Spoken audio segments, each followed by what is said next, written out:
વડોદરા શહેરના ચારે ચાર ઝોનના વિસ્તારમાં સંભવિત બાંગ્લાદેશી નાગરિકો અવૈધ તરીકેથી રહેતા હોવા અંગે આપણી પાસે ઉપલબ્ધ માહિતીના આધારે કેટલાક વિસ્તારોમાં આપણે ચકાસણી કરી છે. 500થી વધારે સ્ત્રી પુરુષોને એમને જુદા જુદા પોલીસ સ્ટેશન વિસ્તારોમાં બોલાવી એમના ડિટેલ્ડ વેરિફિકેશન આપણે કરી છે.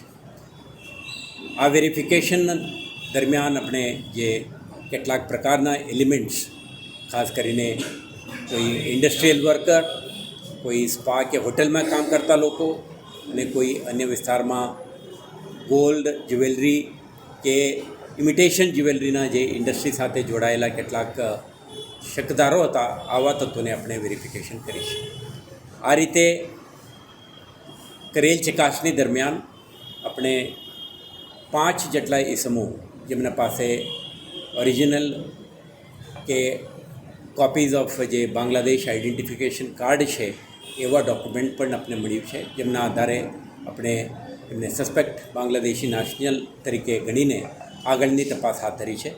અને અન્ય 15 જેટલા ઇસમો છે જેમના પાસે કેટલાક ડોક્યુમેન્ટ તો સસ્પેક્ટેડ છે, જેના બાબતે પોલીસ દ્વારા ડિટેલ્ડ ઇન્વેસ્ટિગેશન પણ આપણે હાથ ધરી છે. આ તબક્કે કેટલાક અન્ય ઇસમો પણ સસ્પેક્ટેડ હોવાની શક્યતા છે. તો આ અભિયાન અત્યારે પ્રગતિમાં છે, આવતીકાલે પણ ચાલુ રહેશે. તો પોલીસ તપાસ દરમિયાન જેમના વેરિફિકેશન દરમિયાન એમના આઈડેન્ટિટી, નેશનાલિટી અંગે જેમને પ્રૂફ મળી ગયું છે કે સેટિસ્ફેક્ટરી આન્સર મળ્યું છે, એવા ઇસમોને આપણે પરત જવા દઈએ છીએ.